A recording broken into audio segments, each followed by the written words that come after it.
She didn't come to prove anything, just black tack pants, a faded shirt, and a quiet step onto the flight line. The sergeant barely looked at her. "Take that off or get off my runway." She didn't argue. She turned to leave. As she walked, her shirt lifted slightly. They saw the tattoo, black wings, a line of code, burned into her upper back. Everyone stopped. Then the base commander stepped out, saw it, and didn't say a word. He just froze. Want to know what that tattoo meant? And why the entire flight line froze? Stay right here. Tell us where you're watching from. Subscribe to Veteran Biker. And don't miss what happens next. The sun over Edwards Air Force Base struck like a hammer against concrete, heat waves curling above the tarmac like invisible snakes. Dana Kessler stepped out of the transport shuttle and into the unforgiving brightness, squinting slightly as her boots hit the ground. The hum of jet engines and the distant whine of drones in testing merged into a ceaseless chorus of motion. A place where everything moved with purpose, precision, and pressure. She moved without fanfare, dressed in faded grey PT gear and black regulation shorts that had lost their crispness long ago. Her build was still firm, her posture straight, but there was no mistaking the streaks of silver in her tied-back hair or the lean weathering of her face. Dana looked every bit her 46 years and carried them like a quiet, unsheathed blade. On her shoulder was an old military-grade duffel bag, the name patch long torn off, the canvas dulled by time and sun. Her walk was calm, measured. She wasn't here to impress anyone. She wasn't here for attention, but attention had a way of finding her anyway. From the control tower, a group of young specialists watched her arrival through the tinted windows, exchanging snickers over the internal base chat. One of them, Specialist Jared Kim, leaned back in his chair and typed quickly into the open thread. Who the hell invited someone's mom to the Raider brief? Attached, grainy photo of Dana stepping onto the concrete, with her bag slung low and her shoulders squared. Within seconds, the replies stacked up. "That's a grandma if I've ever seen one. Did they open Edwards to cosplay conventions?" Top Gun Reunion 2025. LOL. In another part of the base, inside the air-conditioned operations center, Lieutenant Derek Hayes scrolled through the group chat while pretending to review logistics documents. His brow lifted when the meme popped up. Someone had slapped a filter over Dana's face and added a caption in red text. "When you fly commercial but still want to look tactical." Hayes chuckled, shook his head, and forwarded it to the rest of Bravo Flight Control. Meanwhile, Dana kept walking, oblivious to the digital wave rippling ahead of her. She passed a junior officer who glanced at her, did a double take, and then quickly looked away. Just outside the main hangar where the B-21 Raider tech briefing would begin, she paused to adjust the strap of her duffel. As she lifted the bag higher over her back, the hem of her shirt rode up slightly, just enough to reveal a sliver of skin between her shoulder blades. And there it was, just visible in the harsh light, inked clean and black on her spine, SI 47 V12. The sun caught the ink like it was made of metal. A sliver of reflection, almost imperceptible, flared against the jet-black lines just above her spine. At first, no one noticed.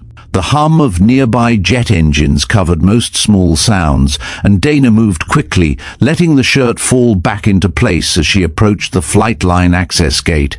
But someone had been watching. From inside the observation booth, Senior Tech Specialist Marta Quinn leaned forward, her eyes narrowing. She wasn't a gossip, but she had spent enough time around covert unit technicians to recognize a symbol when she saw one. Her mouth went dry. 2 wings, a serial line, SI-47 V12. That wasn't a tattoo from a Navy bar or a pilot graduation party.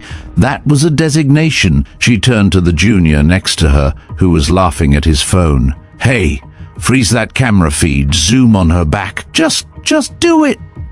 The junior hesitated, then complied, his smile fading as the image sharpened. Quinn's face went pale. She didn't say anything, not yet.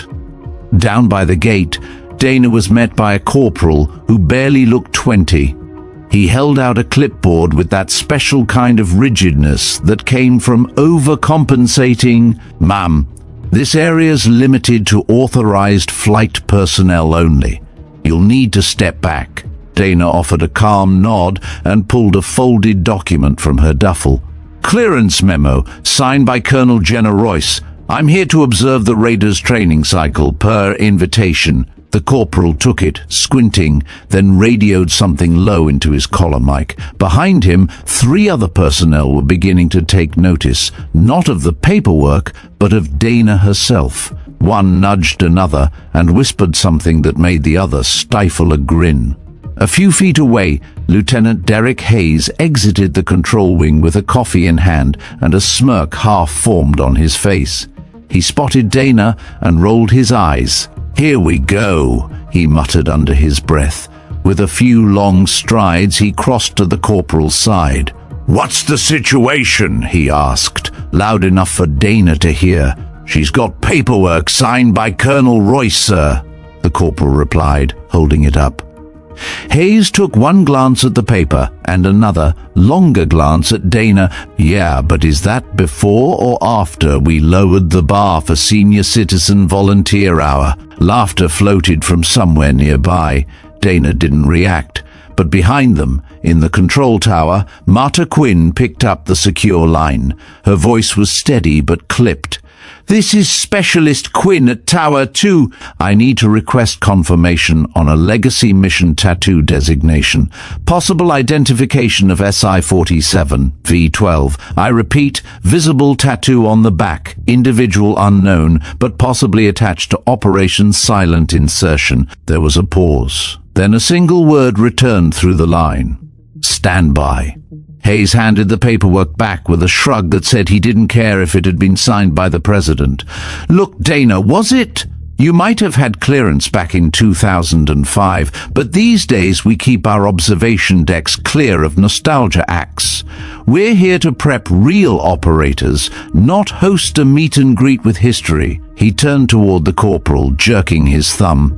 "Escort her to the south lot. She can wait there for Colonel Royce to show, if she does." The young corporal hesitated, caught between protocol and discomfort. Dana simply nodded, her tone even. "I'll wait by the south lot. No bite, no sarcasm." She turned, adjusting her duffel, and walked past them without another word. Back in the control wing, the base group chat, unofficial, unsanctioned but deeply active, was lighting up like a Christmas tree.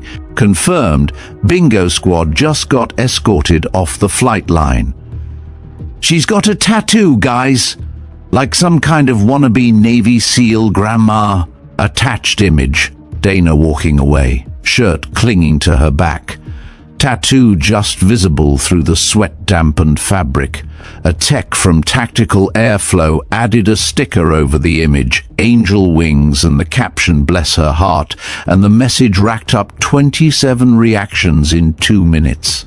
Taylor Briggs sat near the edge of the operations floor, her monitor displaying a flight pattern analysis she was supposed to be dissecting. But her eyes kept flicking to the chat feed. Something didn't sit right.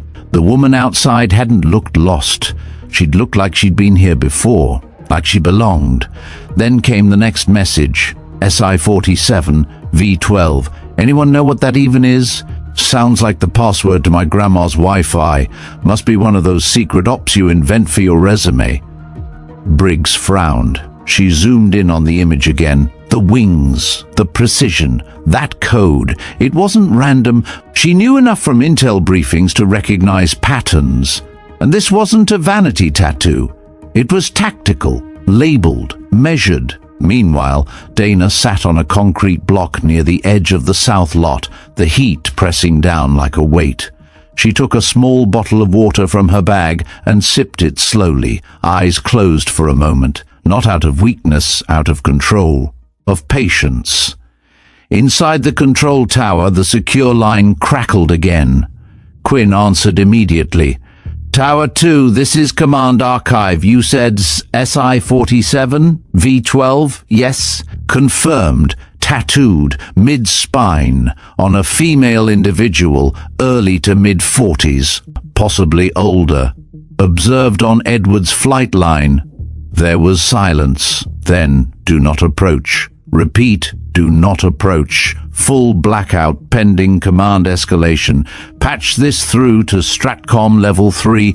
Quinn turned in her chair slowly. Behind her, the control room was still laughing, still passing around phone screens like children. But her hands were shaking, because someone at the top had just activated a code that hadn't been heard in over a decade. And the woman sweating quietly outside wasn't just a footnote. She was a ghost. The midday sun turned the flight line into a mirror of heat, shimmering in waves that distorted the outlines of people and machinery alike. Dana remained seated on the edge of the concrete planter near the south lot, keeping her back straight despite the weight pressing down from above and from within. The sounds of laughter and jet engines blurred into one long monotonous buzz. Still, she waited, eyes scanning the hangars in the distance, fingers loosely clasped around her bottle. That's when the runner came. A young airman, barely 20 and flushed with the self-importance of being tasked something urgent, jogged toward her with a rolled-up shirt in a sealed plastic bag. He halted in front of her, panting slightly, then offered the shirt without meeting her eyes. Ma'am, Lieutenant Hayes asked me to bring this to you.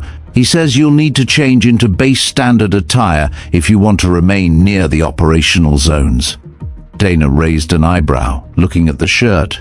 It was navy blue, stiff with starch, bearing a large, bold stamp across the chest, Edwards Support Staff, the kind of shirt they gave to civilian volunteers doing water station duty or helping with cleanup after demonstrations. She took it wordlessly, unfolding the plastic and running a thumb across the vinyl print. Her voice, when it came, was calm. Did he say why this was necessary? The airman shifted uncomfortably. Something about uniform compliance and minimizing confusion around personnel status. He scratched the back of his neck. It's ... sort of protocol. Dana gave him a long, unreadable look, then nodded. Thank you. The young man seemed almost relieved as he turned and jogged back toward the main office cluster. Slowly Dana stood, setting the duffel to one side and tugging at the hem of her PT shirt. Sweat had glued the fabric to her spine, and as she peeled it away, the ink on her upper back became visible again, clearer this time. SI-47, V-12. From across the lot, a group of techs on a break near the vending machines looked up mid-conversation. One of them, Airman Caleb Morales, let out a low whistle. You seeing that? He muttered, jabbing his elbow into the ribs of his friend. Grandma's got ink. What do you think it means? Secret dragon clan? His friend laughed, raising his phone. Hold still, I need to bless the timeline. Click. And just like that, a new photo joined the wildfire spreading through the unofficial chat rooms across Edwards. Within 30 seconds, it had reached over 80 devices. She's changing clothes in the lot. Real pro move. New patch alert, Operation Back Pain. Attached image, Dana mid-change, back-turned, tattoo centered in the frame. The reactions rolled in. LMAO, is that a butterfly with serial numbers? This looks like something a biker mom gets for her birthday. Tell her if she turns around fast enough, maybe she can deflect radar. Inside the flight operations building, Lieutenant Hayes glanced at the thread and laughed aloud, showing the meme to Colonel Royce's executive assistant. She's making a splash, he said, amused. The assistant hesitated. Is she ... cleared to be here? Hayes waved him off. She's a formality, someone's favor. If she makes it through the next hour without passing out, I'll be surprised. Back outside, Dana pulled the stiff shirt over her head, smoothing the hem, then sat back down. No anger, no retort. But she had seen them, eyes watching, phones up, fingers twitching. They were building something around her, and she was letting them. A few yards away, in the shaded corner of a break tent, Airman First Class Taylor Briggs sat with a half-eaten protein bar in one hand and her phone in the other, the chat feed glowing across the screen. She scrolled past yet another meme of Dana. This one photoshopped riding a mobility scooter across the flight line, cartoon flames trailing behind her. The caption read, "Raider 2's new tail gunner reporting for duty."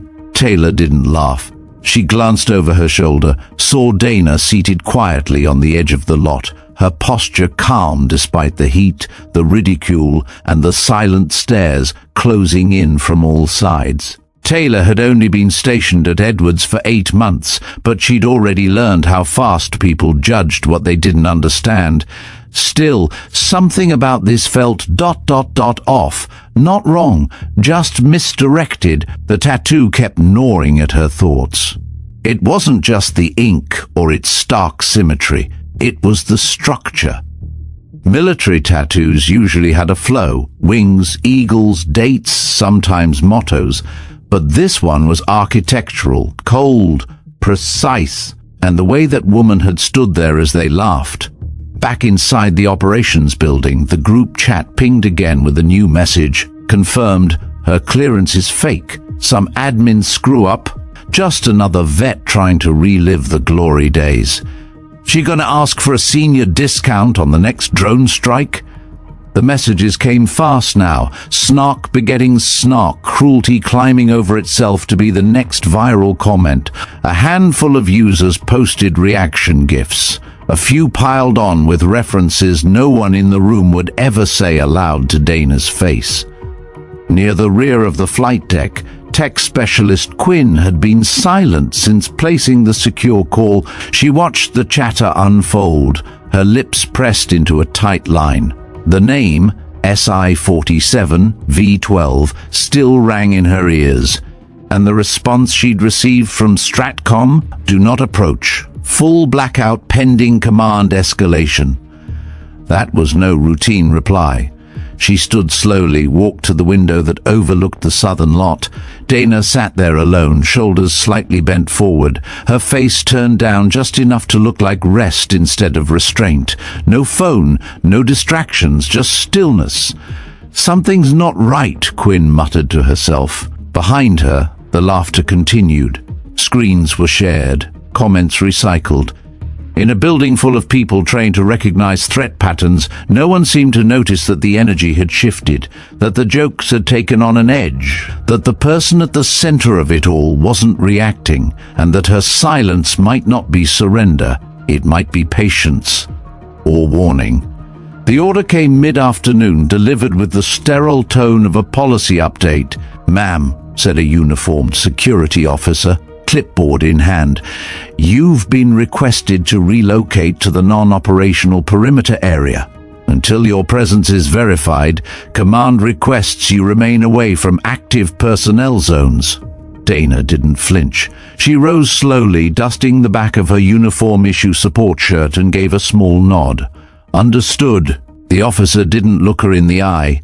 He had the air of someone carrying a message he didn't fully believe in, but didn't dare question either. As Dana began walking, duffel bag slung again over her shoulder, the word traveled ahead of her, like static down a wire. The chat threads buzzed. By the time she reached the shaded service corridor along the edge of the tarmac, people had already started staring, not just with amusement anymore. Now it was discomfort, accusation, judgment. Taylor Briggs stood by the water station, trying not to let her expression show anything. She watched Dana pass. The shirt on Dana's back was darkened with sweat now, the material sticking slightly, just enough for the ink to ghost through. SI-47 V12, the twin wings etched clean. Behind her, a junior officer muttered, "Should have screened her better. Can't just let anyone near the raiders." Another added, "Probably one of those stolen valor cases. She looks like she's hoping someone will salute her." Taylor's fists clenched slightly. She didn't say anything, Yet. From behind a stack of cargo crates, Lieutenant Derek Hayes appeared again, coffee now replaced with a smug smile and hands on his hips. He sauntered toward Dana's path, not blocking her, but making sure she saw him. "You get lost again?" he asked, voice just loud enough for others to hear. "Or are you trying to get one last look before the museum picks you up?" Dana stopped, turned to face him. Hayes grinned wider, emboldened. I admire the commitment. You've held up the entire support schedule for nearly 2 hours. Not bad for someone rocking Medicare." A few low chuckles rang out from nearby airmen, some nervous, others genuine. Dana said nothing. She stared at Hayes for 3 heartbeats. "Then you must be very proud." The smile faltered, just a little. "Excuse me?" "To be so confident in your assumptions," Dana replied. Her voice was calm, not cold, not challenging, simply stated, like reading a line from a manual. "I imagine that's taken years of rehearsal." There was a pause. Hayes blinked, scoffed, and waved her off. "Just stay clear of the flight line, all right? Some of us have real work to do." She walked away without another word. From her vantage point inside the control room, Quinn watched the whole exchange. Her jaw clenched. She'd seen plenty of egos during her years in air ops, but there was something particularly insidious about the ease with which Hayes mocked a woman who had done nothing but comply. Then again, she thought, maybe that's why it rattled them so much. Because Dana didn't bite, because she didn't shrink, and because, somehow, that tattoo still burned in the back of Quinn's mind like a cipher waiting to be cracked. The memes didn't stop. By late afternoon, Dana's tattoo had been replicated, redrawn, distorted, and overlaid with every lazy joke imaginable. Someone had photoshopped her standing atop a B-21 Raider, arms crossed like a superhero, with the text, "Guardian of the Parking Lot." Another meme featured a mock mission patch, a walker with wings and the words "Operation" back in my day. Worse, the chatter wasn't just confined to base anymore. A few of the younger techs had forwarded screenshots to friends, who in turn posted them on private military humor pages. From there, it spread like fuel touching flame. Within hours, the photo of Dana's tattoo, cropped just enough to hide her face but not her body, was reposted with thousands of laughing reacts. Taylor Briggs stared at her phone, fingers hovering above the screen. She wanted to scream, to say something. But the chat was relentless, and every voice that spoke out got buried under sarcasm. Legend says the tattoo activates a laser-guided rocking chair when you survive 17 wars and still can't use email. Get this woman a thermal blanket and a Werther's original. Taylor tossed the phone onto the desk, disgusted. The same people who would salute a fresh lieutenant with clean boots were shredding someone who had done absolutely nothing wrong, except exist in a space they thought was theirs alone. She turned and left the building, needing air. In the far control station, Marta Quinn leaned over her console, not laughing, not scrolling. She was typing. She had pulled up archived restricted files through a backdoor protocol rarely used, one designed to track unsanctioned insignia or iconography that appeared in the field. The system wasn't fast, it wasn't friendly, but it was thorough. She input the designation again, SI-47, V12. The query hung for longer than usual, spinning, then blinked red, classified. Authorization level 3 required, restricted, Joint Ops Silent Insertion Database. Quinn's eyes widened. She sat back in her chair, heart rate climbing. Not many operations triggered that lockout. She tried again, accessing through an adjacent search path, this time using only the V12 identifier. A single match pinged back. A list of known airframes compromised or lost during covert extractions. The file had no name, no operator listed, just a mission note. Last known comms with pilot Raider 12, maintained by unknown tactical operator. Voice ID flagged. Operator presumed lost. Quinn stared at the line. The chills crept in slowly. That wasn't a joke. That was a ghost file. She pulled up the meme of Dana's tattoo again, stared at the lines, the precision, then at the timestamp of the image. Her voice was quiet when she called across the room to the on-shift supervisor. "Hey, who's the ranking officer on base right now?" The supervisor blinked, checking the board. "General Callahan just landed. Why?" Quinn didn't answer. She only stared back out the window, at the woman still sitting beneath the shade, silent, steady, waiting. Quinn hesitated only briefly before opening the encrypted communication channel. Her clearance wasn't quite high enough to demand answers, but she had enough leeway and enough instinct to know when protocol needed a nudge. She tapped the icon marked Strat Intel, then selected the field contact for Colonel Jenna Royce. The line connected with a soft chirp, followed by Royce's voice, clipped and slightly irritable. "Royce! Ma'am, this is Tech Specialist Marta Quinn, Control Tower 2. A pause. This isn't the usual channel. What's going on?" Quinn kept her voice even. "I've encountered something that requires immediate attention, possibly a legacy mission asset. Visual identification, upper back tattoo marked SI-47 V12. Confirmed presence on Edwards base today, female, early to mid-40s. Royce didn't respond right away." "Then, say that again." Quinn repeated the code slowly.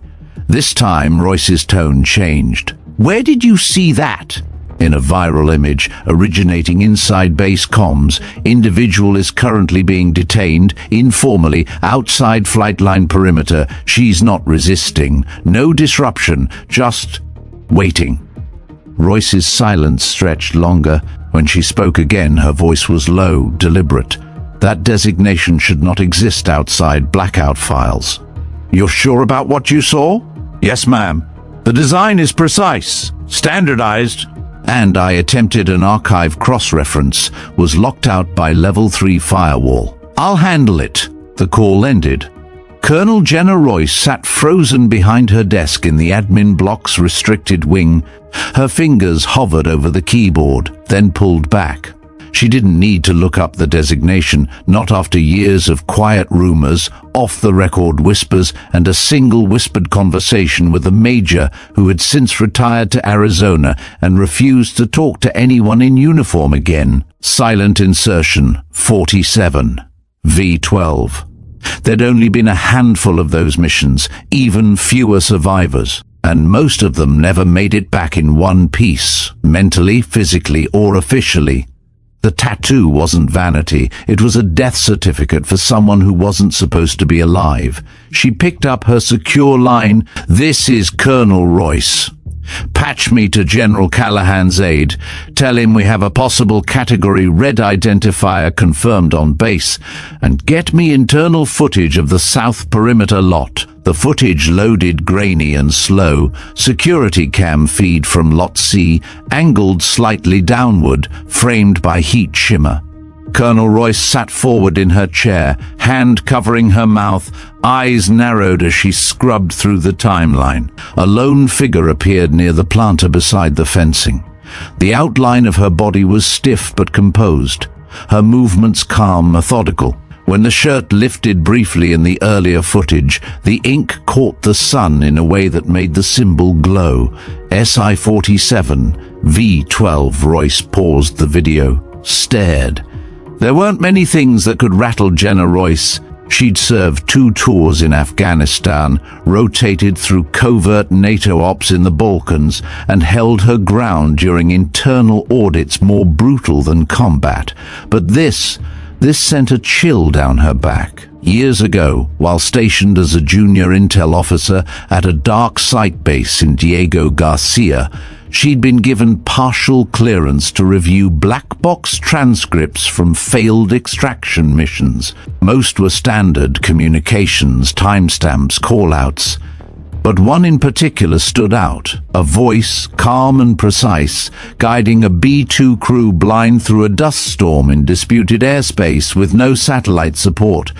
Call signs redacted, operator unidentified. Only the codename remained. V12 vector control confirmed. Signal held through contact. Final comms log N0407 Zulu. Operator presumed Kia. Presumed, but never confirmed. Royce didn't remember the face. There never was one. But the cadence, the way that woman on the screen carried herself. She reached for her phone and punched in a direct line. "Get General Callahan here, now. No aides, no handlers, no questions. Ma'am, he's just landed. He's en route to the tech briefing in Hangar A. Reroute him to my office. Tell him it concerns a legacy ghost designation." The pause on the other end said enough. "Yes, ma'am." Royce stood and moved to the window, watching as the shape of Dana Kessler remained motionless beneath the blazing sun. There were no theatrics, no defiance, just the weight of time settling around someone who had learned how to wait longer than anyone else. In the background, the memes were still circulating, people were still laughing, but Royce had seen the footage, and she had seen enough ghosts in her career to know some of them walk right back into the light. General Richard Callahan was not a man easily startled. At 61, with silver-templed hair and a reputation carved from classified missions and unflinching leadership, he carried himself like the gravity of a warhead, measured, silent, and felt before he was even seen. He had just stepped out of the armored Suburban when the message reached him. "Colonel Royce requires your presence. Legacy code SI-47. V12 has been identified." The aide who delivered it didn't explain further. He didn't have to. Callahan froze mid-stride, one boot still resting on the SUV's running board.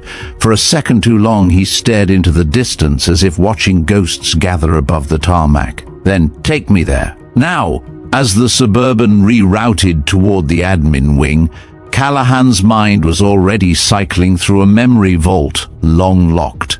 The last time he'd heard that code, he was strapped into the cockpit of a B-2 Spirit, call sign Raider 12, flying blind over Iranian airspace with 2 engines out and every satellite feed scrambled by jamming towers. The mission had failed. The crew had been presumed lost. They had survived because someone, no name, no face, only a voice, kept them steady through that hell, a voice that whispered altitude shifts over dead channels, navigated them across terrain that had never been mapped publicly, and then vanished.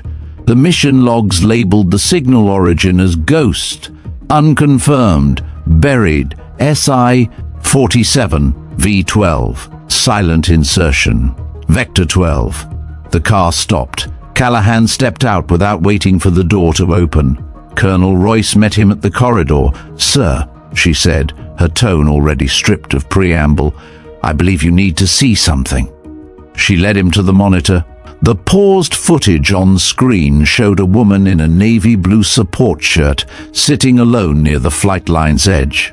Her back was to the camera, but the sweat-darkened fabric outlined something unmistakable, the ink crisp and unapologetic. SI-47 V12. Callahan stared, then exhaled, like air leaving after a punch to the gut. "Where is she?" "Still outside. She hasn't moved in nearly an hour." Callahan didn't respond. He didn't ask for protocol. He didn't demand a meeting or clearance. He turned and walked out the door. Outside, the sun was lower now, but the heat still rippled. Dana remained where she had been, still, silent, a statue pressed into a world that no longer recognized her, or maybe it never had. She didn't look up when she heard the footsteps. She didn't need to. Callahan came to a stop a few feet from her. No escort, no aid. Just the weight of command and a memory crawling back from beneath his skin. He studied her face, the line of her shoulders, the way she sat, calm, not casual. Then, quietly, it was you. Dana finally looked up. Her eyes were dry, clear, steady. I wondered how long it would take. For a moment, neither of them spoke. The wind shifted, carrying the distant roar of afterburners and the faint clatter of tools on steel. But in the stillness between them, another kind of noise buzzed. Old echoes, unspoken weight, names that had never been written down. Callahan took a breath. His voice was low, but resolute. I spent 12 years trying to find out who guided us out of that blackout. Command said it was anomaly bleed. I knew better. You weren't just a signal, you knew terrain our satellites couldn't track. Dana tilted her head slightly. I knew it because I walked it, twice, on foot. First time to map it, second time to make sure it was real.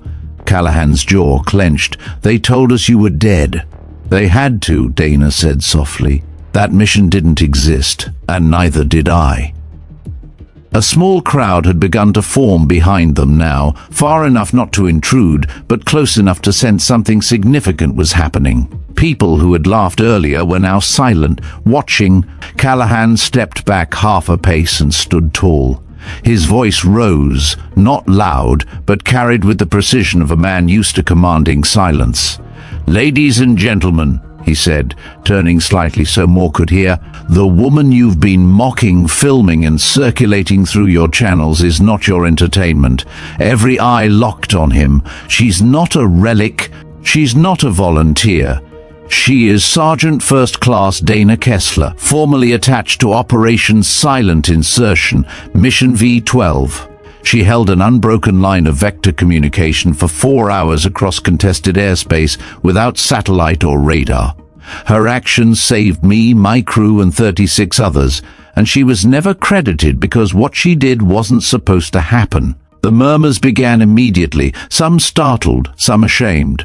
A few of the younger techs glanced down at their feet. Lieutenant Hayes, frozen near the maintenance ramp, looked like he'd been hit in the chest. Callahan turned fully toward Dana. Then, in front of the crowd, the general's right hand snapped upward, fingers rigid, palm forward, arms sharp and high. A salute.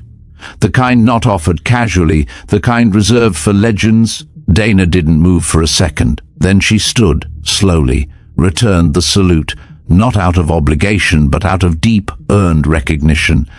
Callahan dropped his arm. "If this base has a shred of decency left," he said without looking away from her, "you'll remember this moment a lot longer than your group chats." Then he turned and walked off, his gait steady, leaving behind a silence so thick no one dared break it.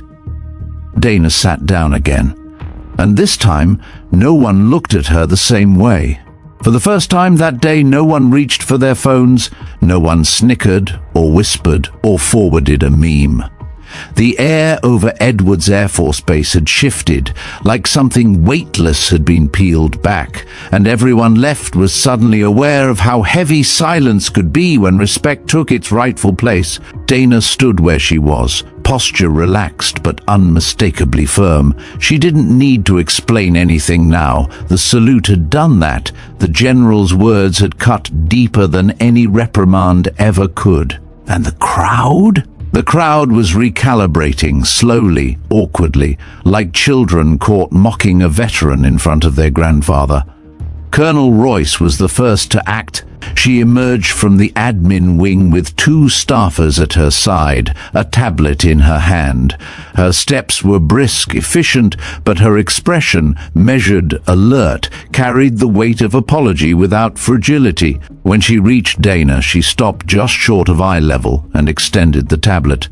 "Sergeant Kessler," she said, her voice firm but respectful, "by order of General Callahan and Command Authority, your clearance has been fully reinstated.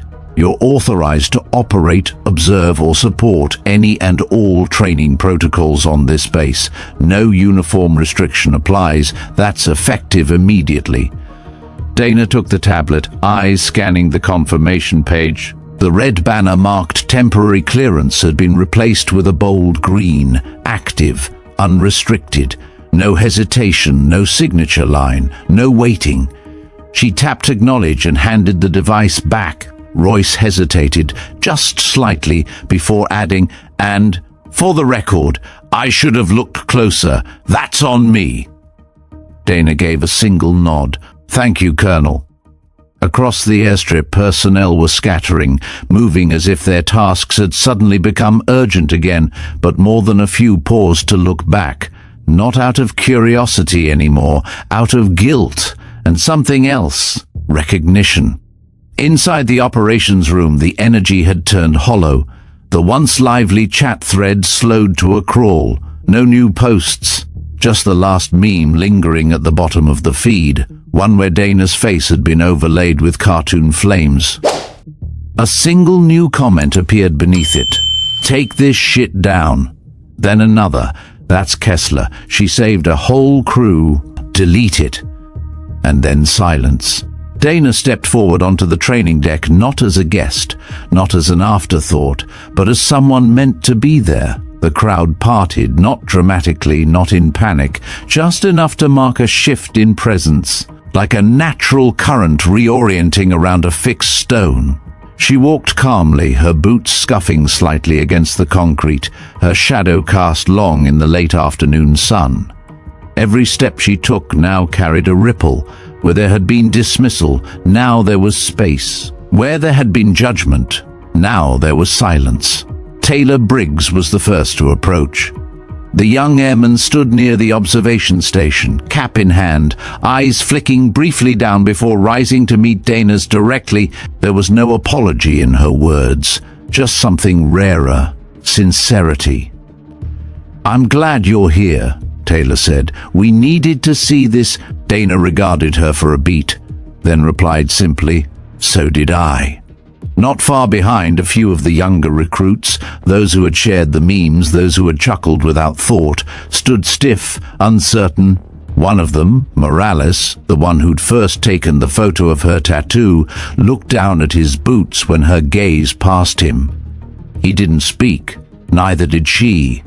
But that look, the absence of scorn, the presence of memory, spoke enough. In the command hub, Colonel Royce watched through the panoramic glass window, arms folded, saying nothing. Her executive assistant hovered nearby, unsure whether to interrupt. "Something on your mind, Colonel?" he asked quietly. Royce didn't take her eyes off Dana. She walked through that fire without raising her voice once, she said. "People like her? You don't train them. You don't debrief them. You don't ever forget them." A short distance away, Lieutenant Hayes stood awkwardly near the maintenance lockers, hands behind his back, every bit of swagger gone. He hadn't said a word since the general's address. He looked like he wanted to vanish. When Dana passed within 10 feet of him, he braced instinctively, as if expecting confrontation, but she didn't even glance his way. That, somehow, cut deeper than any reprimand ever could. The briefing siren rang out across the hangar floor, signaling the end of the day's operational rotation. Personnel began shifting into regroup formations, some still stealing glances toward Dana, others just moving on autopilot, unsure how to carry themselves in the new atmosphere. Then someone moved.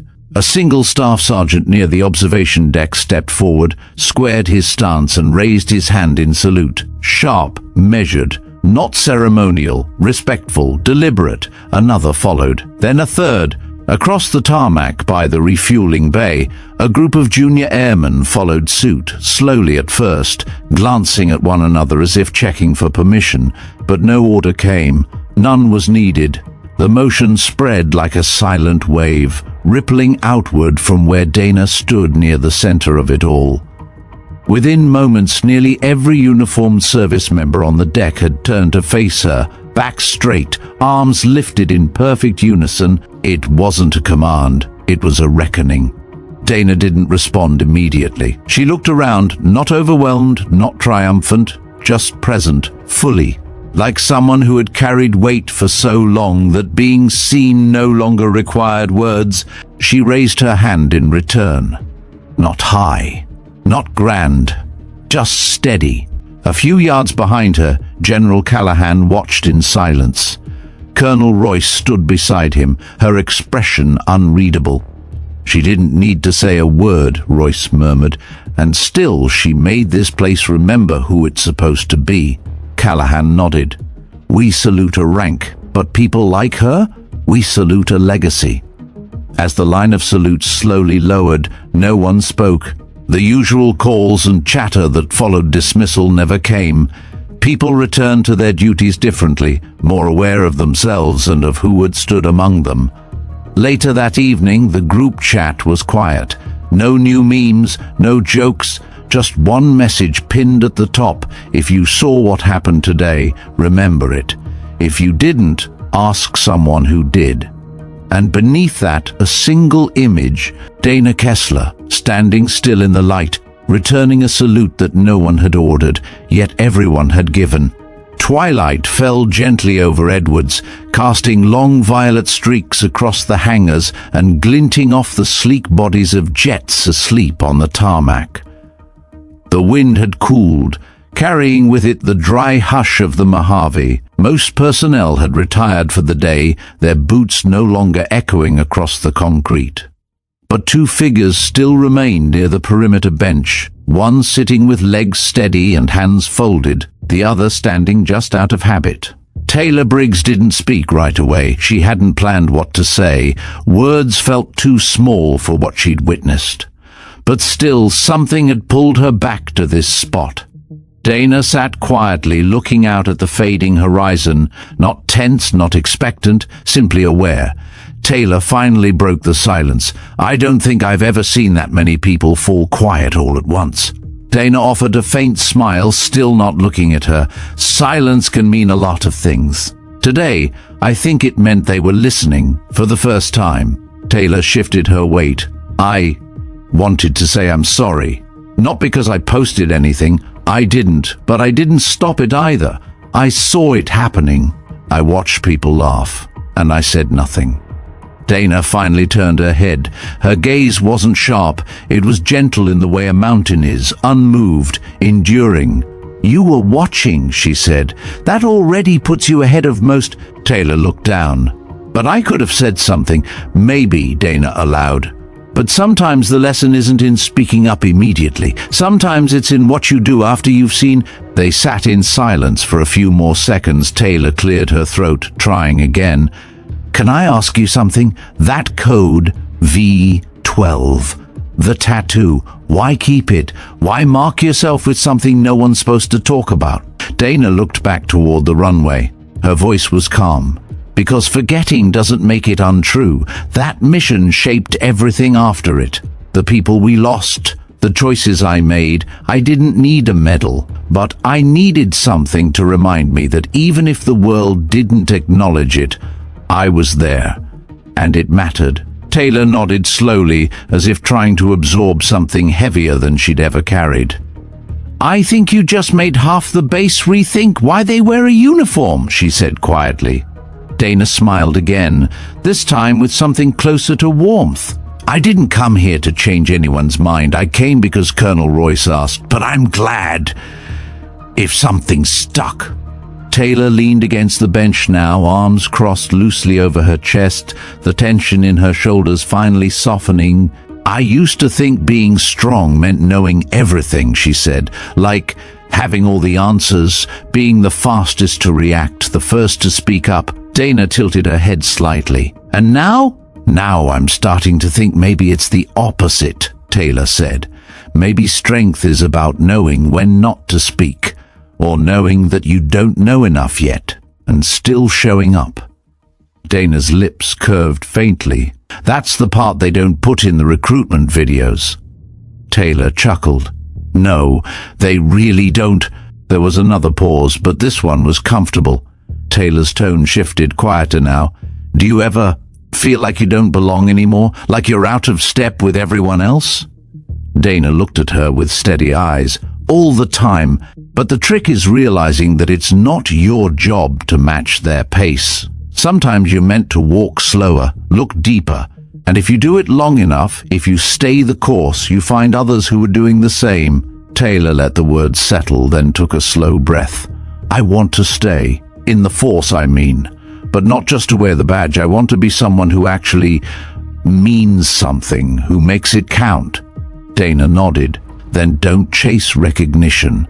Chase the work. Do the hard things quietly. Show up when no one else does. And don't ever let their noise drown out your reason for being here." Behind them, the floodlights of the airstrip blinked on one by one, casting long shadows across the tarmac. The sky had gone indigo. Still, neither woman moved. Taylor finally said, "I think I needed today more than I realized." Dana looked at her, and this time her voice was softer. "Then make sure someone else gets to need you tomorrow." Not far away, inside the comms center, the unofficial group chat had gone still. A new admin, someone anonymous, had pinned a final message. "This space used to be where we mocked people we didn't understand. Now, it's a space to remember what happens when we do." A link was added below. It led to a photo. Dana Kessler, mid-salute, captioned simply, "Honor lives in the quiet ones." The next morning, the sun rose quietly over Edwards, casting soft amber light across the tarmac. The same airbase that had, just 24 hours ago, echoed with laughter and mockery, now moved with a more deliberate rhythm, calmer, humbler. Dana was already up before most of the base stirred. She moved with the same quiet efficiency she always had, her belongings packed in that weathered duffel bag slung over her shoulder, the same PT shorts, the same faded shirt. No ceremony, no entourage.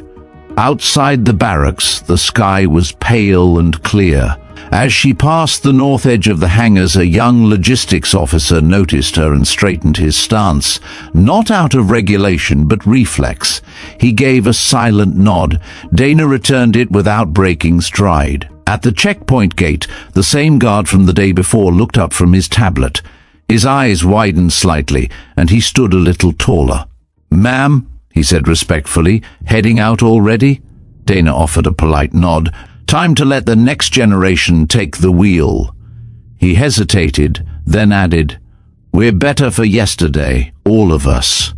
She didn't answer with words, just a look, calm, grateful. And then she was gone, boots crossing the threshold between presence and memory.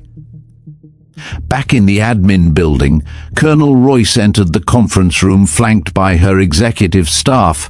On the wall, a new item had been mounted overnight, a framed photograph printed in matte black and white, Dana Kessler standing beneath the afternoon sun saluting in return.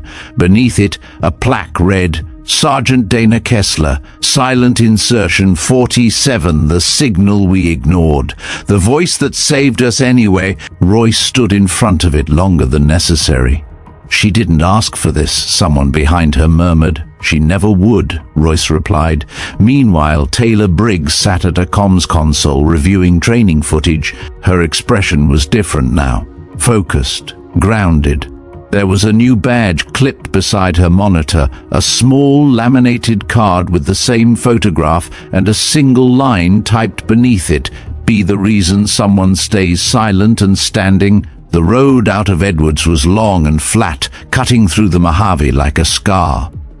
Dana's truck moved down the empty highway at a steady pace, dust trailing behind her tires, the radio off, the windows down. Her hair fluttered in the warm wind, a few loose strands catching the golden light. The base slowly shrank in her rearview mirror until it was little more than a distant mirage of steel and pride. She didn't look back, not out of bitterness. There was none. She had come when asked. She had stood her ground. She had never once raised her voice. And that had been enough. Miles away on the other side of the base, a new orientation briefing was underway. A young lieutenant instructor stood before a dozen fresh recruits, projector humming beside her. She clicked to the next slide, and instead of the expected list of protocols or equipment specs, a photo filled the screen. It was Dana, mid-stride, the twin-wing tattoo faint beneath her sweat-damp shirt. The caption beneath read, "Know who walks among you, and what they carry in silence." A few recruits whispered. The instructor said, "This woman came to observe training. She left having trained all of us without saying a word. Your rank will never outrank her lesson." In the mess hall, someone quietly folded up a printed meme and threw it away. In the maintenance bay, Hayes stood alone beside a half-disassembled console, his reflection faint in the glass. He tapped the edge once, then pulled the comms tablet from his belt and deleted the last trace of his post history, not out of fear, but shame. And somewhere in the corner of the base library, Taylor Briggs had opened a fresh notebook.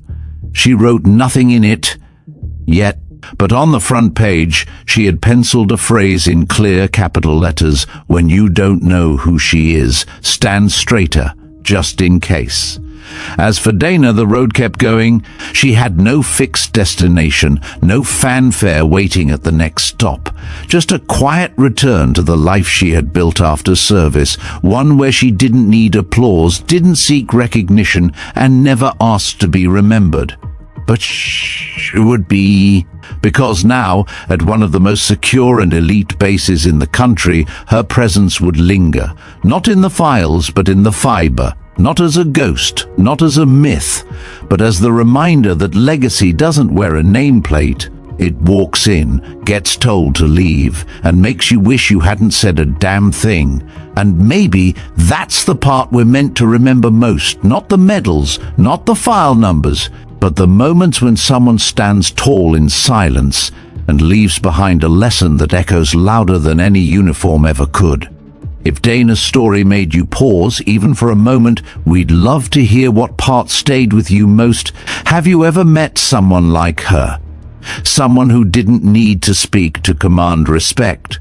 Share your thoughts below. We read every comment. And if stories like this matter to you, if you believe honor still lives in quiet acts, in forgotten names, in those who carry more than they show, go ahead and subscribe to this channel. There are more voices like Dana's waiting to be heard. Tap the bell so you never miss a story, and check out the next video now appearing on your screen. We picked it just for you. Thanks for watching, and until next time, stand tall, even when no one's looking.